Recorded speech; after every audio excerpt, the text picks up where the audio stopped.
Hi folks, and welcome to episode 3 of our series on tips. Today I just wanted to give you a safety tip on using a radial arm saw, or for that matter even a sliding compound miter saw. Now, over the years I've observed numerous people, when they're trying to use the radial arm saw, they put themselves in an exceptionally dangerous position. Now, these things, not so much this machine behind me because it's such a big, heavy machine, but we have a little 10-inch, I think it is, DeWalt radial arm saw in with our benches there, which is a lot smaller and a lot lighter machine. Now, when they're cutting heavier, harder timbers, if you're not careful, they can dig in and run at you. And they run very quickly, and it scares you. And if you've got yourself in the wrong position, you could be on the end of a pretty serious accident.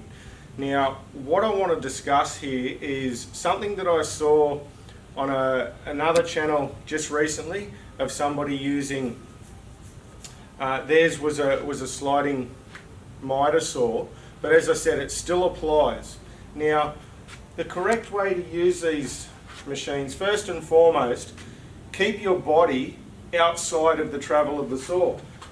So when we're using the saw, obviously you can work from both sides, and you often find yourself working from both sides because you do your cut on this side and then you slide your timber through, so you need to adjust to the other side.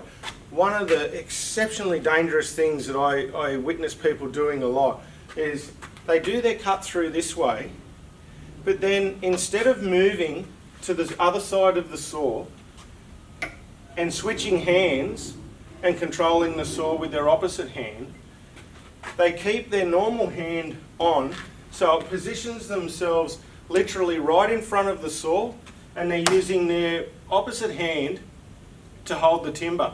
So when they're pulling out, if you can see that, look at where I'm positioned against this saw. If this saw runs, I'm going to lose my arm. It's an exceptionally dangerous thing to do. When you're operating a radial arm saw, if you're right-handed and you're working from the left-hand side coming across to the right-hand side, which is generally how we work here, our stops are set up on the right-hand side.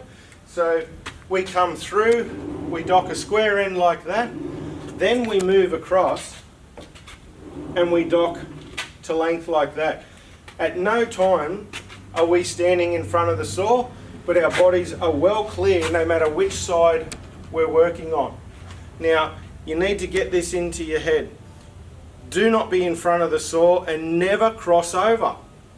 One hand, one hand. It doesn't matter whether you're right or left-handed, you'll get the hang of doing it either way. It's far more dangerous for you to be crossing over.